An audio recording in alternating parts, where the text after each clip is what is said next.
आप सुन रहे हैं जगत गुरु तत्वदर्शी संत रामपाल जी महाराज द्वारा लिखित पुस्तक जीने की राह का पेज नंबर 114। खूनी हाथी से कबीर परमेश्वर को मरवाने की कुचेष्टा। खूनी हाथी मस्त है, पग बंधे जंजीर।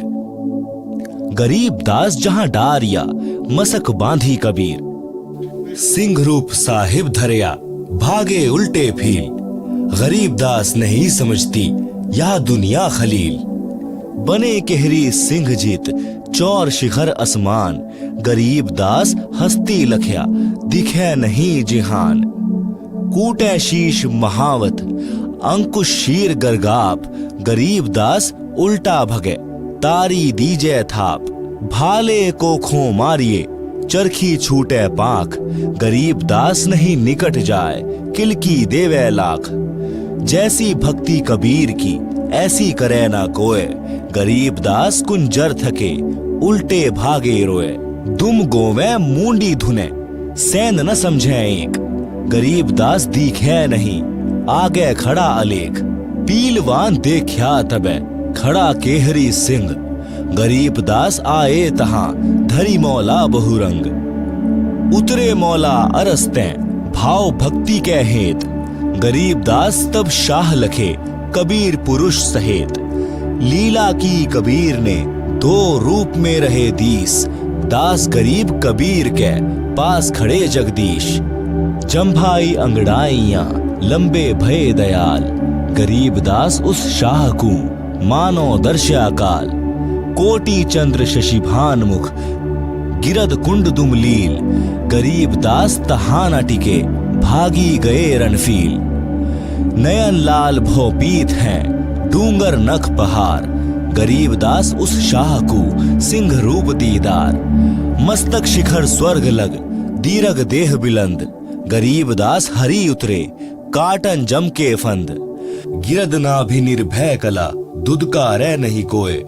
गरीब दास त्रिलोकी में, गाज तास की होय। जीव नरसिंह प्रहलाद के, यू वह नरसिंह एक। गरीब दास हरियाइया, राखन जन की टेक।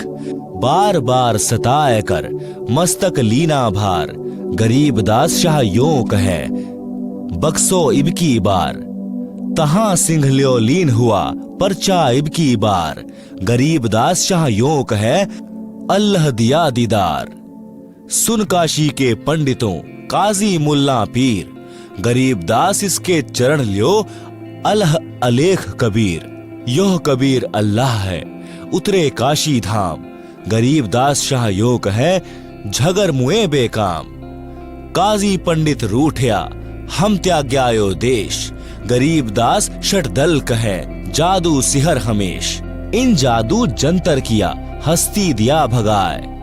गरीब दास इतना रहे, काशी बिडरी जाए।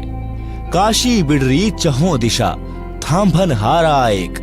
गरीब दास कैसे थंभे, बिडरे बहुत अनेक। आप सुन रहे हैं जगत गुरु तत्वदर्शी संत रामपाल जी महाराज द्वारा लिखित पुस्तक जीने की राह का पेज नंबर 115। शब्दार्थ, वाणी नंबर 767 से 789।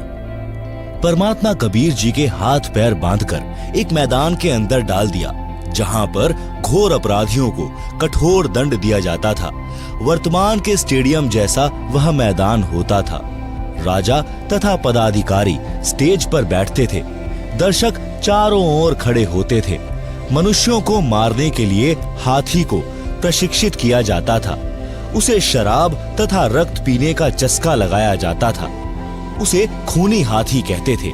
राजा सिकंदर तथा अन्य मंत्रीगण बैठे थे। प्रजा चारों ओर खड़ी थी। खूनी हाथी को महावत यानी हाथी को वश करके चलाने वाला व्यक्ति कबीर जी की ओर मारने के लिए लाया तो परमेश्वर कबीर जी ने एक सिंह का रूप दिखाया, जो केवल हाथी को दिखाई दे रहा था। हाथी ने शराब पी रखी थी। सिंह को देखकर भय के कारण उल्टा भाग गया।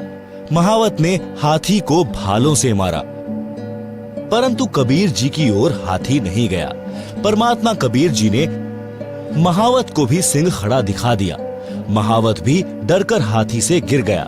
हाथी भाग गया। परमात्मा कबीर जी के बंधन टूट गए और खड़े हुए। खड़ा होकर अंगड़ाई ली और जम्भाई यानी उबासी ली। बहुत लंबे हो गए, सिर आकाश को छू रहा था। शरीर से असंख्य सूर्यों का प्रकाश निकल रहा था। यह केवल राजा सिकंदर को दिखाई दिया। राजा भयभीत होकर खड़ा होकर मैदान में आया और कहा कि मेरी जान बख्श दो, मेरे से बड़ी गलती हुई है, मेरे को परमात्मा का दर्शन हो गया है। जनता से राजा ने कहा कि यह अल्लाहू अकबर है, कबीर रूप में पृथ्वी पर आया है, इसके चरण छूकर अपना कल्याण करवा लो। परंतु कर्महीन काजी, मुल्ला व पंडित कहने लगे कि कबीर ने जादू जंत्र करके हाथी को भगा दिया, हम जा रहे हैं। यह कहकर वे पाप आत्मा सब चले गए। परमात्मा ने अपना शरीर सामान्य किया और सिंह को अदृश्य कर दिया, अपनी कुटी में चले गए।